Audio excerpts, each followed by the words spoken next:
The number 1729 appears ordinary, but according to a famous story, mathematician G.H. Hardy once took a taxicab numbered 1729 while visiting Srinivasa Ramanujan in the hospital. Hardy remarked that the number seemed dull, but Ramanujan immediately replied that it was very interesting. It is the smallest possible number that can be written as the sum of two positive cubes in two different ways. In other words, 1 cubed plus 12 cubed equals 9 cubed plus 10 cubed. Ramanujan saw structure where others saw, let's call it, an unremarkable number. His notebooks contained thousands of identities and formulas and observations, and many of these were developed with little access to advanced mathematical training or even a community that was capable of evaluating his work. But his gift did not make his life easy.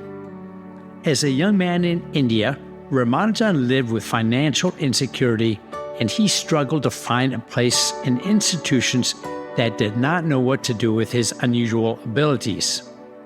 So he eventually sent examples of his work to Hardy at Cambridge. Hardy recognized their significance, and he helped bring him to England. That recognition changed Ramanujan's mathematical life, but it did not remove his vulnerability.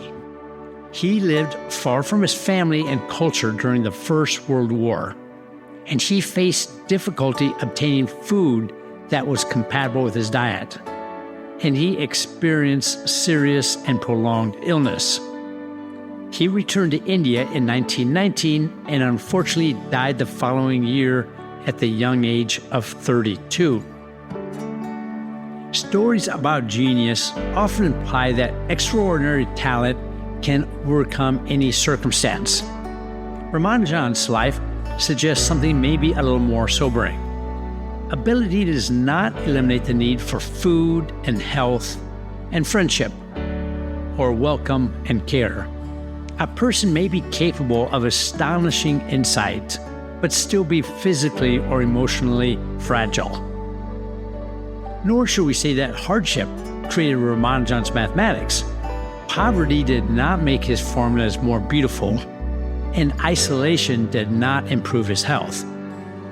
His suffering may have become part of the meaning of his life, but that does not make the suffering desirable.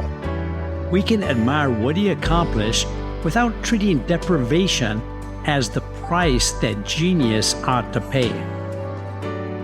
But the story also contains a hopeful form of recognition. Hardy could not remove every hardship, but he did take Ramanujan's ideas seriously. He read his unfamiliar mathematics, and he responded to the person behind it, and then he helped create a place where Ramanujan could work. So, who has taken your ability seriously when others did not? Or whose overlooked gift might require your attention? Sometimes hope begins when one person looks at what others have dismissed as ordinary and says, "Yep, there is something important here."